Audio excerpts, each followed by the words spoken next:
anyị eji obere ezumike anyị jere kịta o nwere ajụjụ mkpụ n'ọnụ ya bụ onye ọma m jụrụ gị ajụjụ ahụ mgbe sị gị ọrụ si na ilecha anya kịta dịka ihe na-arụ ịmala anya ya ọfụma n'ihi ndị Igbo si na a na-eji anya okenye amata ọka kara aka a na-ejikwa anya dibịa afụ akpa ndị mmụọ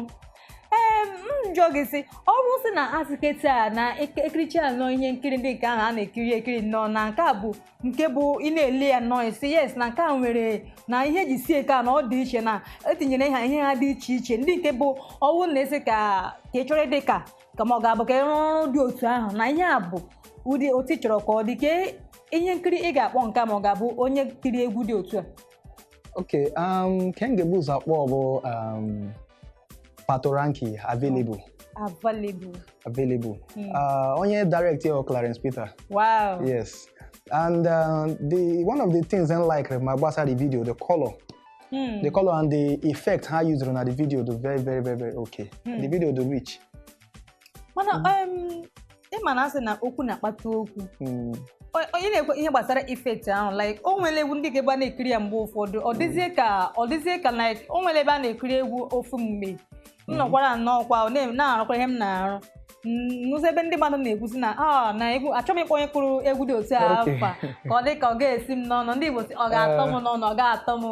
na ọ ga-esi n'ọnụ apụta so ọ bụzi na dị egwu ihe a na-akpọ ihe ifetifeti ahụ dịzie ka egwu ahụ nnọọ na ejizi ihe dịka ihe mụ bebi ihe ndị a na ọ ga-adịzi nkarị na ya so ndị mmadụ asịzi na ọ dịzi nke ndị Igbo na-akpọ childish aghọta m eziokwu ka ikwu ihe mere ọnụ na most of our Nigerian directors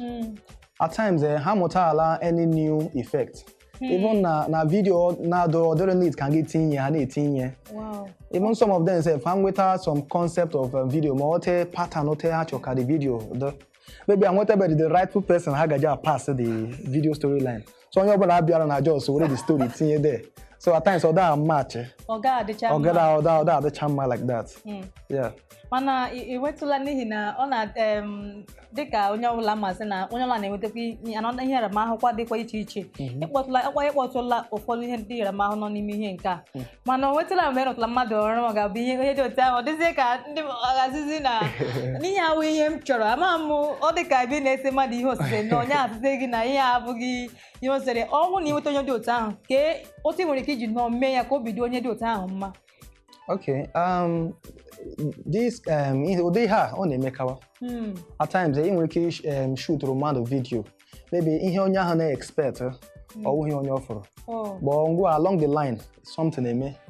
so ihe ị ga-eme to retain that trust and the relationship ị ga-try shoot array the video again. Yes, for more ga me shoot array so onye ahụ ama try make sure na onye ahụ like the video because that is the major because ahịa ahụ are major target dị ya. Yeah. Mana mgbe ụfọdụ onwetụ mgbe dịka onye egwu wetara egwu nnọọ n'ihi ọ dịzie ka si na ụfọdụ egwu na ọ dịchakwaghị mma nnọọ mana ọ dịzie ka n'ebe mụ a nọ maga na nghọta nke m ọ dịghị m ka si na egwu a o kwesịrị nnọọ itinyere ya vidio ma ọ ga-abụ gịnị ka ihe bụ ogo ekwesịrị na-asị ka onye egwu rutegodi tutu ọsị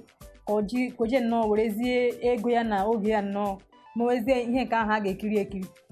ka ọ ga-abụ na ọ bụsị na onye ewepụtaghala nnọọ ya eji emerịta ụlọ o si masị ya nnọọ dị mma otu ahụ. Ihe nọ dị ahụ na ụdị ndụmọdụ na-enye artists na-abịa for video shoot na and most of them had like kawa ịnụ ụdị ndụmọdụ ahụ ịma na asị na eziokwu na-elu ilu so ọ na-adọ mma ịgụ egwu enye ndị mmadụ ha anọ dị egwu ha nụchaa ya ihe ọ bụla anọghị n'obi agwa gị so ndị mmadụ ha welcome all the song ha accept all the song then it matters na you shoot the video na ndị mmadụ ga-watch mana some people ga-agụghara egwu ha chọọ ma dị egwu ọdụ talk yes ha just shoot all the video ọ why ga-ahụ so many people ha shoot sa video ha na-ayọ ndị TV station ha na-ayọ ha ayọ ịkpọ ya mana your song dị very okay the song dị okay the video dị okay ha ga-akpọ ya ndị mmadụ ga na-demand for the video because ịma na ndị Igbo si na ahịa ọma na-ere onwe ya ịma ahịa dị mma ọ ga-ara ka ịbịabịa sizie unugoro ya ọ ndị mmadụ ga na-achọ ya ọ ka sizie na ozi hot cake so ndị gbasizie na ahịa ọma na-ere onwe ya so nke a wụ eziokwu ndị ọma Igbo na ọfụlanụ ka o si na-aga anyị n'ọnụ n'ezie ihe o kwuru ebe a wụ onye ọ chọrọ ịkọwa ebe a bụ sị na ọ bụ na gị onwe gị bụ onye na-eti egwu ọwụ na ọ dị gị ọkụ na-adịrị gị ọkụ nnọọ ka afọ gị n'ihe onyonyo ọ na-asị na ọ ga-adịkwanụ mma mgbe ụfọdụ ka ị pụ ụzọ were egwu ahụ nnọọ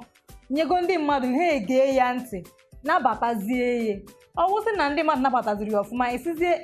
na nke a na ndị mmadụ ga-eme gịnị ndị mmadụ ga-ekiri ya n'ihi na ndị mmadụ ga-achọ ịfụ ihe ndị ọzọ ha dị ya n'ime egwu ndị ga na ọkwa imetụkwara nnọọ dịzie ka oyizi onye egwu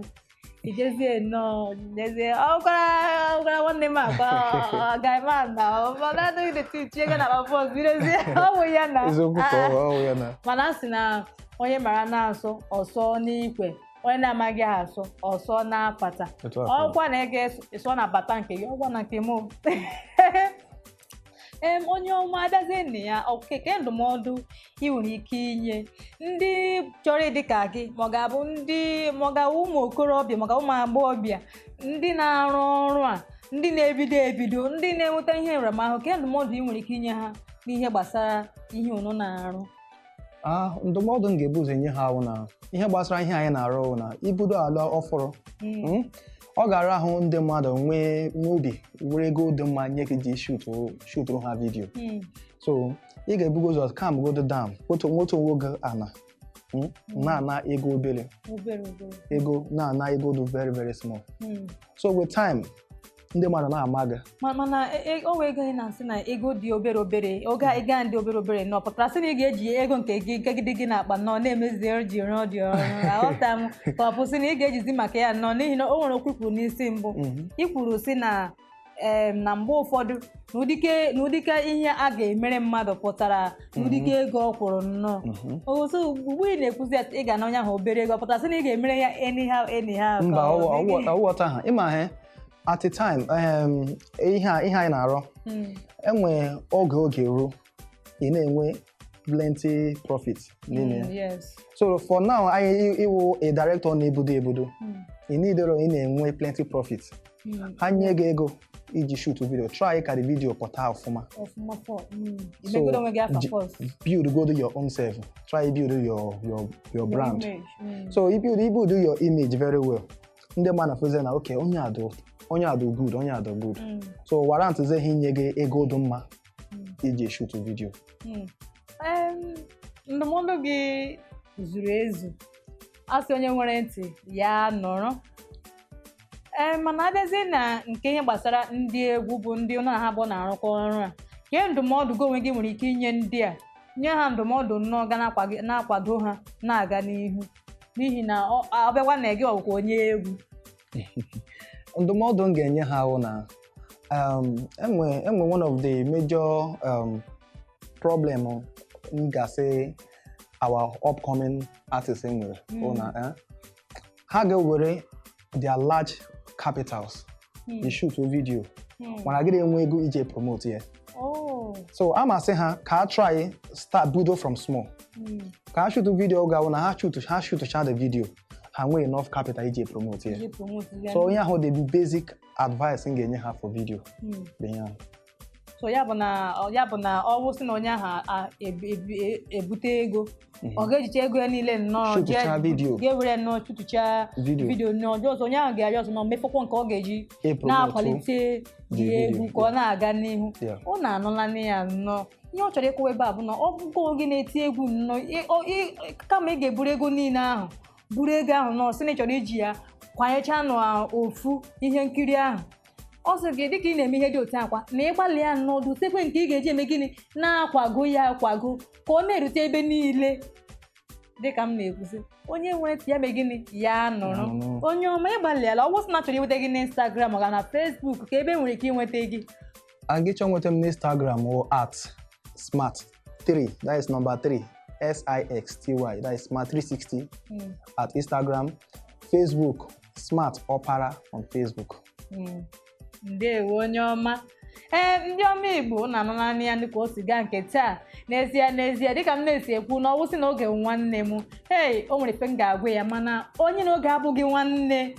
ya bụ na anyị ga-alakpuazi